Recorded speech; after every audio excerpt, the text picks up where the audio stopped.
I appreciate you guys all coming. I'll make a quick statement. Obviously disappointed about the game on Saturday, disappointed in the result. I thought our guys went out there and at times played really good football. As I told you, I haven't talked to the team yet, but, we went out there and spotted them 14 points and, kind of settled down. I was really proud of some guys. We had some guys like Greg Roberts really lead the way, settle our group down. And, for the next 31 minutes of the game, from spotting them that 14-point lead, for the next 31 minutes, we outscored OU 23-21. I thought our guys fought. I thought they hung in there. They scored right before the half, came out of the half, went down and scored. They scored. We scored again. And unfortunately, at the end, got away from us. They were able to make a few more plays than we were able to make. It was a 12-point game with 6-something left in the third quarter. And as I sat here with you guys last week, that's what I talked about, surviving that early rally, trying to push the game to the fourth quarter. And, we did that. Just weren't able to quite short up at the end. And, as I told the team, we could have probably gone out there at the end and run the ball and try to keep the score close, but I didn't care if we lost 34-33 or 66-33. It's not about how we look. We wanted to compete to the end. We wanted to fight to the end. We were going to go for it. We were going to onside kick it, and we did that. And I was proud of a lot of guys on our team. As I told them, I wasn't happy with the result, but as I stood there on the field, there were a bunch of guys that wanted to keep playing and wanted to finish the game out and wanted to go play one more play on that field. So that I truly respect. I'd like to say just two things because I've had some people text me and ask me, I don't even know if this is out there, but they said, hey, looked like you and Coach Rhule had a heated conversation at the end. I don't know if that's out there. I don't really pay attention, but I thanked him for his class. I think Lincoln Riley's a classy individual. And when he won the Big 12 last year, I called him to congratulate him. When his tailback Anderson got hurt, I texted him and said, please, let him know we're thinking about him. And I just thought a hard-fought game, lots of flags, lots of penalties. But, at the end of the day, when I took that 15-yard penalty, he could have tried to pile on or whatever, but he didn't, and I respected that. And at the same time, we played to the end. And as I told him, I said, hope you understand that we're trying to build a program where we're going to play to the last second on the clock, and he certainly understood that. So I just want to make sure that's out there because I have a lot of respect for him and I have a lot of respect for the game. And, I got my first penalty that I've ever gotten. And, you guys know my father's on the sideline with me and my son's on the sideline with me. And my son asked me afterwards, he said, Dad, how come you got a penalty? He's never seen that from me before. And, I explained it to him. And, it's called an unsportsmanlike conduct penalty. And I'll just say this, I'm not unsportsmanlike. And I got that penalty because I thought it was time to stand up for our players. And as I told you after the game, Charlie walked off the field and he said, Coach, thank you. That means a lot. And, he shouldn't have to feel that way. But, sometimes in life enough's enough and you have to stand up for your players. And that's the biggest thing for me as I sit here. We're sitting here 3-2 and we're getting ready to play a Kansas State team to try to get to 4-2. And I think about our seniors and I think about everything that they've been through and all the stuff. And Greg Roberts played his best football game on Saturday. And a lot of guys played their best football on Saturday at times. Not all of them, but those seniors. What's their experience been like? And so, I don't complain about officiating. We played Duke, and they didn't. Now the penalty was thrown on the other team. I didn't say a word about that. I respect officials so much because we're allowed to play this game because those guys, they have other jobs and other lives, and they allow us to play this game. They're good men, and but I have to defend our players, especially when it comes to like physically, and we're not an undisciplined team. We're not. We had 13 penalties last week, and we got a bunch of young kids out there that some of them are playing maybe a little bit before they're ready, and some of them are getting some holding calls and they're playing really hard. But we're not an undisciplined team, and we're holding about as much as the rest of college football. All right, we're playing about the rest. We're playing the same as the other team across from us is, and I just feel for our players sometimes, and so. As I said after the game, I hated getting 15 yards. I hated my son seeing that. My father was kind of walking up and down, but someone has to stand up for our players. At some point, it needs to be about the seniors and the juniors and the kids on our team in terms of everything. outside noise. Everyone has a different agenda. My agenda is the Baylor football players and the 120 guys that are in there and making sure that they have the best experience possible. During that game, I mean, there were 2 touchdowns where the tackle false started. I didn't say, I didn't say a word about that. There was, probably 3 touchdowns that should have been called back. I don't care about that. Officials have a job to do, and they got to work their tails off. But when we go play Kansas and Charlie runs a quarterback sneak and gets face masked, when they're overturning and targeting, when we're getting shoved into the bench, when Charlie's getting shoved out of bounds and falls down, when Ebner gets his face mask pulled, someone's got to stand up. If I have to take 15, if that puts us in a bad position, so be it. But I want to protect the players. First drive, Clay came around, got shoved in the back, hits the quarterback low. That's not a penalty. But I understood why they called it. They have a job to do, and they have to protect the players. Well, I want Charlie protected, and I want Treston protected, and I want Platt and all of our seniors protected. And so I'm saying that from a on-the-field perspective, but I'm also saying that in general. My focus is our team and our players. And it wasn't good enough on Saturday. You can't spot a team like that, 14 points. But we played a lot better than the score indicated. And we are not just wantonly out there grabbing people. We're playing just like everyone else does. And it's time for, in my opinion, Baylor to stand up and fight for itself. It's time for our players to go fight, And so I wanted to stand up for our players. And I wanted to stand up for Charlie and Jalen and all the guys that go out there and lay it on the line. And I'll do that again this week. I'll fight my tail off here. I'm doing that right now. I'll probably hear about it. But our players deserve this, and they deserve more. And they deserve to leave here being proud of the school they went to, the experience they had, and what they did in the wins and the losses. And I was proud of our team. I wish we would have fought a little bit more in the fourth quarter with some of the young kids. But a lot of guys gained a lot of valuable experience. So we'll look ahead to Kansas State, a very disciplined team, a team that had no penalties last week, a team that's stout on defense, plays 2 quarterbacks, and we'll try to shore up our defense, try to play a little bit better on special teams, and try to continue to improve our running game as we get ready to face Coach Schneider, the coaching legend that he is. So with that, I'll see what questions you guys have. Matt, you mentioned Charlie was on the run a lot. How much does the offensive line need to improve to protect him, especially like you said against a good K-State defense? I thought the O-line played pretty well at times. I mean, you start going 60 passes, you're gonna scramble around. A lot of those sacks kind of happened at the end, though there were some in the middle. John Carlo's first start, he has to get a lot better. He knows that. John Carlo has to get a lot better. And Rhule Morgan's second start, he's got to get a lot better. Thought Platt and Blake and Tech were good. I thought at times, the run game was coming along. That first drive, the second half, where we went right down the field and scored. We were running the football. A hold here or a hold there, or the score got away from us, and it became a little bit more of a drop-back pass game. But really, it's not even one-on-one battles. It's just those guys having the veteran presence to kind of pass off some twists. And that's also part of what Charlie does too, though. He likes to get outside the pocket and make things happen. And some of those big plays were throws on the run. Platt turned one up. So we have to improve in every area, in a lot of areas. But really, the offensive line protection is probably one of the main ones. And really more on that left side. Those guys just need more time. They just need a little. We don't have time, but they just need to keep playing. And that's why, I love our second O-line. And normally I'd put them in at the end of that game, but I just thought those guys needed to play, and so I played them. And I wish I would have got some of the other younger kids in. They work hard. They deserve to play, but they'll get a chance to get in here some more. But just John Carlo's second start. Hopefully he'll take another step, and Rhule Morgan's third start, I'm sure he'll take another step. All right, going kind of back to your statement. I know you have to be careful about how you phrase things with the officials, but have y'all looked at the film and taken certain plays and compiled those together and sent them off, or and said, hey, look at this, or Yeah, there's a great process we go through every week, and like I said, my comment is, I don't want to make sure my comment is not about officiating. Things happen, mistakes happen, It's just what I don't want is my son to look at me and think I'm a wild man on the sidelines. Like, why are you always yelling? I mean, at the end of the day, if you false start and score a touchdown, it should come back, and that's holds, things like that. That's football, right?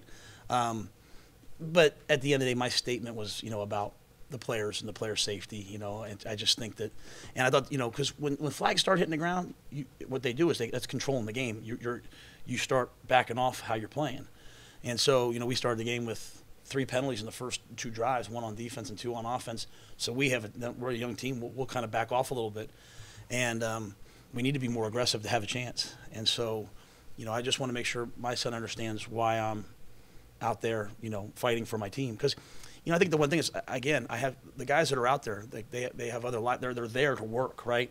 And so I don't let my team talk to the officials. Like, we're not a team where the players are yapping. They have a job to do.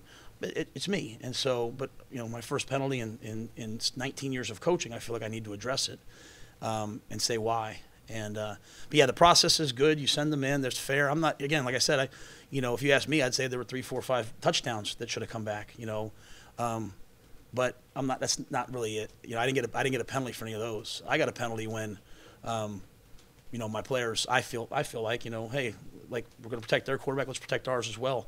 And I think that's why Charlie said thank you. And I think that's why I've had parents, not Charlie's parents, other parents, text me and call me and say thank you. Because, again, our players, this is what it should all be about, right? And it should be about our players.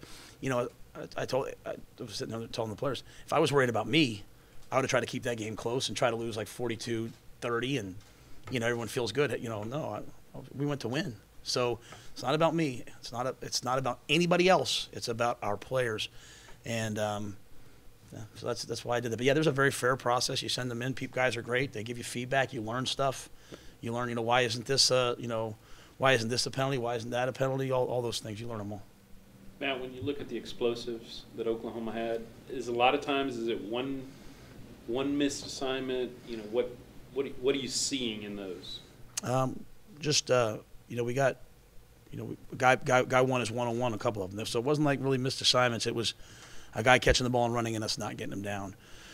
You know, they hit us on a long pass early in the game and they just ran by. You know, that's like, you know, 2 like deep zone coverages where you're saying, hey, no one's going to throw the ball behind us, and 2 different guys, but in both plays, you know, they just outran us down the middle of the field. So, but then it really was more sort of like the catch. You know, the ones at the end, you know, we had some missed tackles and stuff, but really the ones in the meat of the game that hurt us were their guys catching the ball and making long runs and making big plays, and that's credit to them. I mean, we knew coming in, you know, what their guys were capable of, and we knew we had to get them on the ground, and you know, on those plays we weren't able to. You talk about wanting to build the toughness with this team. When your quarterback, Charlie's going out there, he's getting hit, he's taking all these hits and getting back up and wanting to go back into the game. How important is that for the rest of your team to see the way that he handles himself in those situations? Extremely vital. I mean, he took that big hit, you know. I was going to, you know, take him out, and he grabbed his helmet and he said, I'm going back out there and we're going to score again. And that's really what, you know, that's really what it is to me, is I'm looking for the people that love to play and want to compete. A lot of guys, you know, a lot of our kids, man, they have so much pressure on them. And I say in general, not on this team, anywhere I've ever coached, you know, they're worried about the future. They're worried about this. They're worried about that. They're worried about, you know, but like, look at like Chris Platt coming off an injury. He's out there on the second to last drive catching a long ball, or the last drive catching a long ball. Mims, Hurd, you know, he's going to get drafted. He's out there. He's catching a fade route late in the fourth quarter to try to go win the game. So finding guys that love to compete so much that they want to play and they're not worried about anything else but playing, that's really, really important to me. And I thought Charlie was a tremendous example of that. Like, he just wanted to keep playing, and he knew he was taking hits. He knew he was getting beat up, but he was also moving the team. He's also throwing for a lot of yards. He's also competing, and that's all this game's about is competing. And we can coach it, we can talk about it, you know, but at the end of the day, finding guys that love to do it is really, really important. I thought we had a lot of them. I thought, you know, in that offensive huddle, JaMychal Hasty, those guys, they wanted to keep playing all day. They wanted to fight.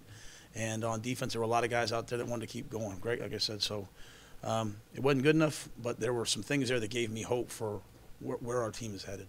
Charlie took that big hit. Adrenaline probably got him back into the game, but how did he feel the next day? He came in my office yesterday. You know, I said, you know, how you feeling? He said, pretty good. I said, how'd you feel when you woke up? And he said, well, I said, I felt like I had just slept for 2 days, you know, that he slept really good. But yeah, I'm sure he's sore, you know, banged up, you know, but I also know he'll be ready to go today. Coach, the Kansas State offense is very different from what you saw last week. How do you see your team matching up with them? Well, I mean, I think that the biggest thing about Kansas State is just twofold. Number one, they're physical, tough. They run the ball downhill at you. They control the clock, and they don't beat themselves. And the second part of it is that they have the added component of the quarterback run. So, we played them last year, and they kept running the quarterback, and that was the difference in the game. And, they have two quarterbacks that they'll play. Both can run, both can throw. So it'll come down to, in my opinion, if we want to play run defense, we're going to have to be able to cover outside. And if we decide to play, base defense, then some guys are going to have to make a play, because anytime you run the quarterback, you add, a blocker. The running back now blocking for him, so you're outnumbered at the point of attack. So we're going to have to make a step in that direction in terms of stopping the run, which has been, sort of an Achilles heel at times for us. And when the quarterback runs it, we can't let it be an explosive. So that'll be the focus this week. Is it's something new, it's something different. And our guys really up front in the front seven, getting back to the basics of getting off blocks and making tackles. They're not a team that gets a lot of negative plays, but trying to create some negative plays. Matt, kind of related to Jerry's question, I think. Can you explain what toxic differential is? And is it not where you want it to be right now? Well, we've won the toxic differential, and I think in all the games but last game. So that last game, and I can't remember what Duke, where it was. I think we had some explosives late, but so toxic differential. A lot of people would say it's probably the number one stat in the NFL. It's when you take the turnover margin, right? So, if we take the ball away 3 times and give away once, then we're +2, and you take the explosive play margin, right? So a lot of people do it differently. Some say we say 20-yard plays. So if you take the explosive plays and the turnover battle and combine them, then you're either plus or minus.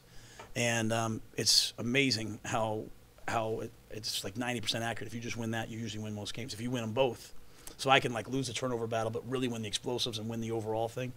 If you win them both and win it, you usually win. So we're still haven't taken the ball away. I mean, we had 101 snaps on offense and didn't turn the football over. Didn't turn the football over the week before. So when you're throwing as much as we are, you'd think you'd probably have some picks. And we have, the turnover came on special teams. I might be wrong on that the week before. I think I'm right.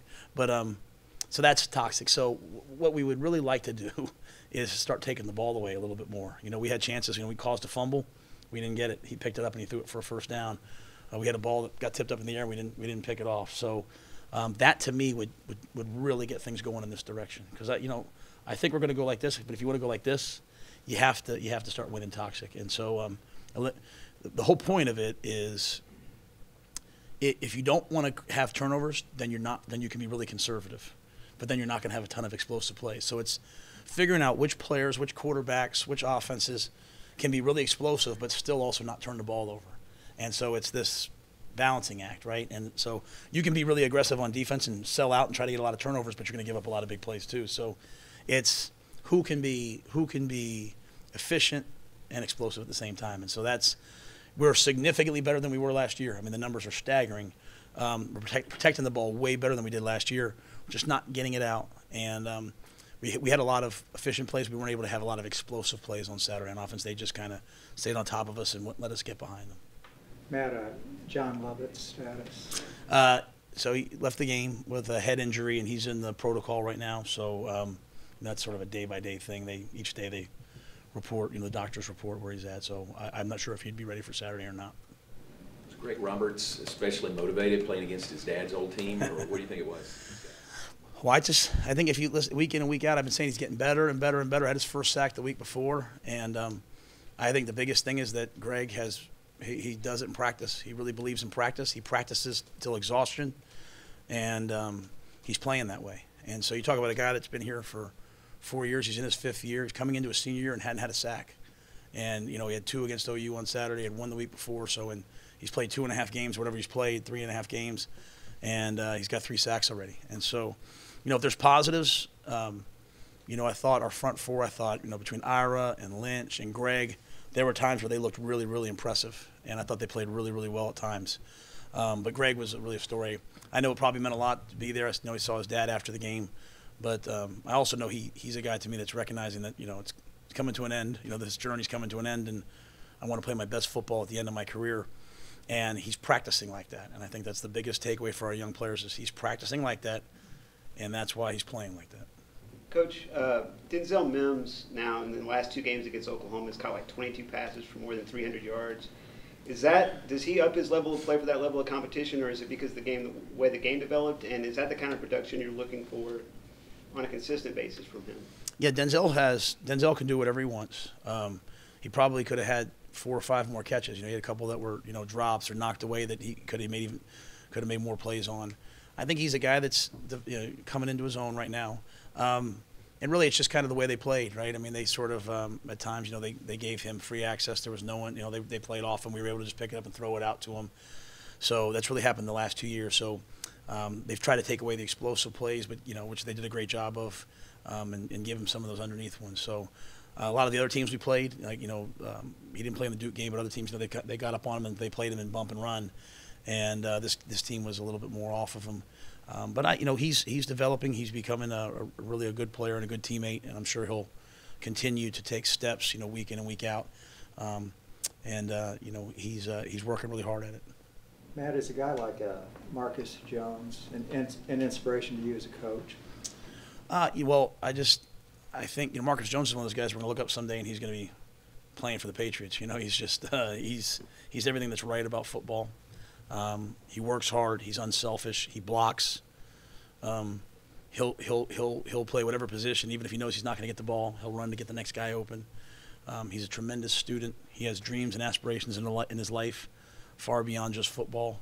And I think the biggest thing is his production now is starting to happen. Right? He had catches on Saturday, and he had catches just doing his job, catching the football, and making plays. And so he, to me, I think because he had walked on, his football goals were like this, and I think he's now starting to see, wait a minute, I can really do something in football. I can be a really, really great player. And so I think his goals are getting higher and higher, and that's all I want for our players is, set your goals really high, right? And so just like I know he wants to be a rocket scientist at Tesla someday, and that's his goal. I also want him to have, first team All Big 12 as a senior goals, and I think he can achieve a lot of his goals because he's so fast, he's so talented, but he's also so unselfish. Given the way that Kansas State plays, maybe not to the extent of an Army or a Navy, where they just play a little ball control, keep it away, not going to give you a lot of mistakes. Does that put pressure on the offense to take advantage of the opportunities when they do get the ball out there? Yeah, and they're playing good defense. I mean, they held a great Texas team to, I think Texas scored 10 points against them. They had a punt return and a safety, so they're covering people. I mean, they're up in your face. They're covering people. They are physical, strong, stout on defense. Coach Norwood is doing a great job there. We coached here, and his son played here and was working here. So I've known Coach Norwood a long time. He's doing a great job. And I think the biggest thing is because they do play, that style is you have to take advantage of your opportunities when you have them. And this can't be a game where we go out in the first half and we have 2 penalties on the first drive. It can't be a game where we drop the ball. This has to be a game where, you go out there and you take the plays when they're there and you execute and understand that they're not going to they don't make mistakes. I mean, they're a veteran group. Like George DeLeon came back to work yesterday, which was awesome. And he was talking to one of our players and he was saying, because I've been watching TV, watching all these games, you see all these teams. You see Oklahoma State and TCU and all these teams like Kansas State that have been in their system for a long time. And so they know how they play and they know what they do. And those kids on offense and defense at Kansas State have been there for 5 years, know what they do. And they're not going to give you anything. You're going to have to go earn what you're doing. And so we'll have to make the plays when they're presented. And we'll have to matriculate the ball down the field. And the running game will have to continue to improve. And so they're going to keep it away. You're not going to have probably 101 snaps. So you better take advantage of the ones you do have. But that's not pressure. That just means to relax and go play. I think when our team relaxes, and that's why I think early in the game, a lot of kids are going up playing as hard as they can, and we don't look. And then as we kind of settle into the game, we start to settle down and we play better. And so I think the trick this week is just let the guys settle down and go play, and keep the main thing, which is just playing ball. Kind of piggybacking off of that, almost midway through the second year of Coach Snow's scheme, is the defense where you thought it would be at this point, or are there areas where you thought they could be better? Yeah, well, we need to be better. I think Phil feels that way. I feel that way. We're giving up too many long passes, and I thought last week was against Kansas. I was pleased with that, obviously. You know, you step up, you play a top 5 team, you got to make your plays. And, you know, you look at some of the catches they made. You know, football's a game of making plays. I mean, they caught a ball behind his head. They fumbled the ball, picked it up, and threw it for a first down. The first touchdown the kid made in the end zone. I mean, ball down the sideline. They made a lot of plays. And so for me, it's just, defensively, let's take one more step this week. I think we'll have a much better feeling about where we are on defense when we get to the bye week. You know, like, we're going to play this style this week, then we're going to play another team, and then go to the bye, and then really kind of look at where we are. You know, defensively, we're healthier than we have been. Tyrone came back last game. BJ's out there. Deontay was out there. So, you know, as I came in yesterday into the staff, I said, hey, the only thing that matters right now is this week. And so address last week, learn from it, move on, find the good things. You know, find the 31 minutes where we played with them, and let's go move forward. And so we'll see. We'll see. I think defensively, you know, we'll see really a lot about ourselves this week, of who we are and what our identity is and how we're going to play. How did Blake do it, outside linebacker? I played well. I mean, you know, he had some plays. I'm sure, like in 2 weeks or 3 weeks, he'll make. You know, he's been kind of had to bounce back and forth because of everything. But you know, I believe in Blake Lynch a lot, and I believe that it's all going to click for him. And as I told him, there's no doubt in my mind that if he just continues to do this process of day in, day out practicing, if he just does what Greg Roberts and those guys are doing, then we'll look up someday and he'll be really something special. And so he's doing it. So I see him doing it.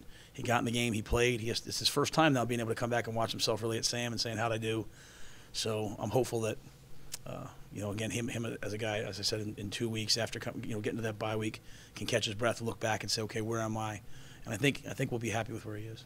Coach, Yes, sir. 2 questions.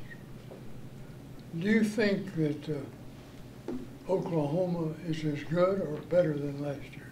They had a Heisman quarterback last year, and they trying for one this year. And then do you think that historically Kansas State does not play as well in Waco? Do you think they? Have you noticed that? I had heard Tom Herman's comments about how Mac Brown had told him about how well they play at home, when they're at home.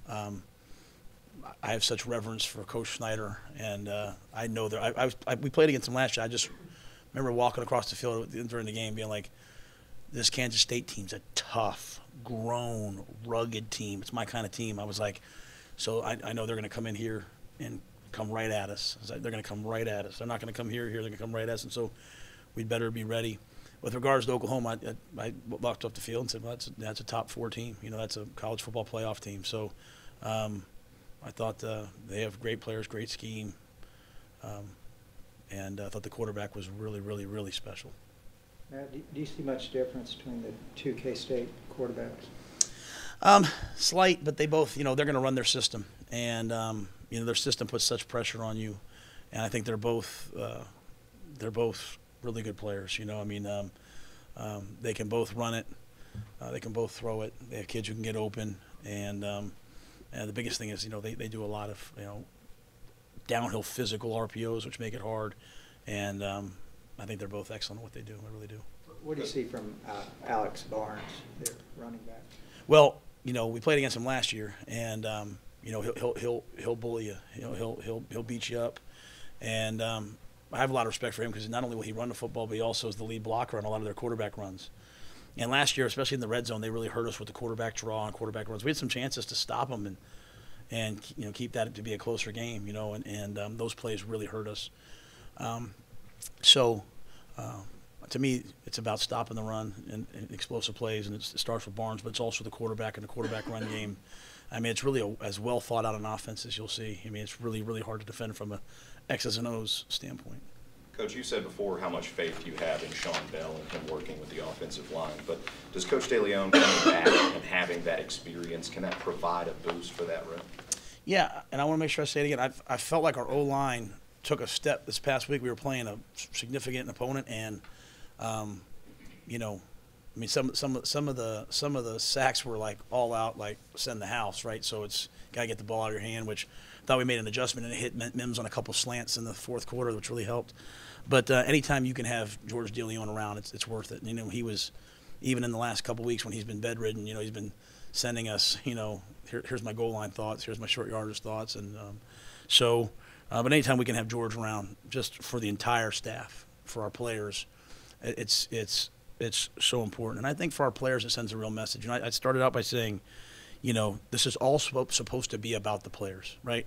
Who is standing up for our players? And here you have George having this surgery, and he's back in the office last Monday, 2 weeks before he's supposed to be in the office. He's in there today. He's not supposed to be in there yet. Doctors said no, but George is going to be in there because he's for our players.